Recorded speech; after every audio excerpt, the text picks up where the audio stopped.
પોતાની જાતને તમે સિંહ સમજો તો તમે સિંહ છો. આપણે બધા સાહેબના દીકરા, આપણે ઈશ્વરના દીકરા, આપણે લાલજી બાપાના દીકરા, આપણે મનીરામ બાપાના દીકરા સાહેબ. આપણે ચાલીએ તો આપણે આ કયા ગામના તો ગુજરવાના, આ કયા કે માથાસુરના, આ તો કબીર કુટીરમાં ભજનમાં આવી એ જ. અને એ વખતે આપણી ચાલ બદલાઈ જાય સાહેબ. Collar tight.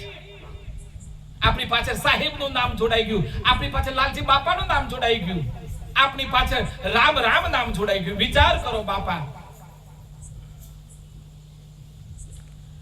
ગૌરવ. વિચાર કરો, જે ગુરુને માઇનસ કરે, સાહેબને માઇનસ કરે, પછી રહ્યું શું?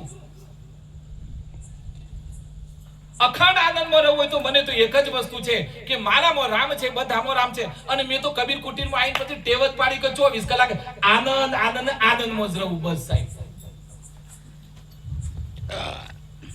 ઘણી વખત એવું હોય કે સંતો બોલ્યું પણ આપણને ઉતરે ના. ઘણી વખત એવું પણ હોઈ શકે. અમાર દયાળ સાહેબ મને એમ કીધું કે બેટા દયા જ જીવનનો આધાર છે. આજ સુધી મેં ચલાવી પણ મેં હવે નક્કી કર્યું કે જીવનની અંતિમ છેલ્લો શ્વાસ હશે ને ત્યાં સુધી દયા નહીં છોડવાની સાહેબ. અને મેં તો એ પ્રયોગ મેં તો ખબર નહીં પડી જે પહેલા જે પકડાનું હતું હવે જે પકડાનું છે ને જતનદાસ સાહેબ કે દયા જ ધર્મ છે. અને એ અત્યારે પહેલું મને લાગે હતું કે હું મારું સત્ય કહું, ભલે ગુજરવાના બધા વડીલો સાંભળે, પણ એક હતું કે પહેલા જે કાચું હતું હવે એ મંત્ર કબીર કુટીરમાં આવીને પાકો થયો છે સાહેબ.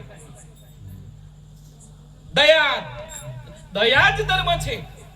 આપણે લાલજી બાપા આપણને દયા આપી.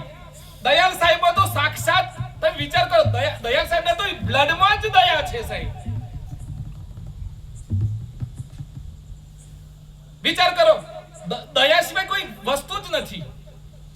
જીવ બરાબર, સંત દુખી હોય તો જીવ બરાબર, ભગત દુખી હોય તો જીવ બરાબર, કોઈ દીકરો વિદ્યાર્થી દુખી હોય તો જીવ બરાબર.